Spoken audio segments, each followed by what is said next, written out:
السلام علیکم ناظرین، آج ایک اور نئی ویڈیو کے ساتھ ہم حاضر ہیں جو کہ حضرت رابعہ بصری رحمۃ اللہ علیہ کے حوالے سے ہے۔ ویڈیو شروع کرنے سے پہلے آپ سے التجا ہے کہ ہمارے چینل کو لائک اور سبسکرائب ضرور کریں۔ چلتے ہیں ویڈیو کی طرف۔ حضرت رابعہ بصری رحمۃ اللہ علیہ 7 سال تک پہلیوں کے بل کعبے کا سفر کرتی رہی۔ ماشاءاللہ حضرت رابعہ بصری رحمۃ اللہ علیہ اگرچہ عورت تھی مگر اتنی بلند ہمت تھی کہ اعتبار سے مردوں کا بھی تاج تھی۔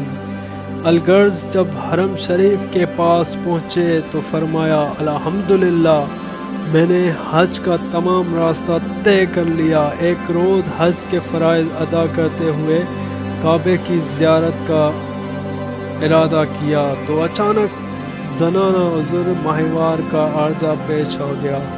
زنانہ راستے سے ہی واپس مڑ گئی اور کہنے لگی، اے رب ذوالجلال، میں نے 7 سال تک یہ سفر پہلوؤں کے بل طے کیا۔ جب میں منزل مقصود پر پہنچی تو میرے راستے میں ایک کانٹا یعنی ماہوار کا عذر آ گیا۔ مجھے اپنے گھر میں چین عطا فرما تاکہ میں اپنے گھر میں پڑی رہوں، یا مجھے تو اپنے گھر میں آنے کی اجازت دے۔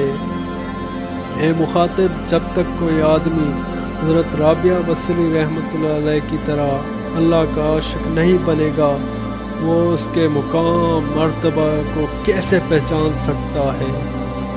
اس بحیر معرفت میں یوں ہی تجھے بحث کرنے کا کیا فائدہ؟ قبولیت عدم قبولیت لہر تو اس دریا سے ہی اٹھتی ہے۔ کبھی کعبہ کے سامنے تجھے مراد ملتی ہے اور کبھی یوں بھی ہوتا ہے کہ بت خانے کے اندر تجھے راز مل جاتا ہے، جیسے کہ حضرت ابراہیم علیہ السلام نے بتوں پر کلہاڑا چلا کر بلند مقام حاصل کیا تھا۔ جب تم اس گرداب سے باہر نکلو گے تو علامہ زیادہ سے زیادہ طمانینت قلبی حاصل کرو گے، اور اگر گرداب میں مبتلا رہو گے تو پھر اس میں چکی کی پاٹ کی طرح چکر ہی چکر لگاتے رہو گے، منزل مقصود پر نہیں پہنچ سکو گے۔ جس تمہیں جمعیت قلبی حاصل نہیں ہوگی، پھر تیرا وقت ایک مکھی کی طرح کف افسوس میں ملنے میں گزر ہی جائے گا۔ اسی کی طرح ہماری آج کی ویڈیو اختتام پر پہنچی۔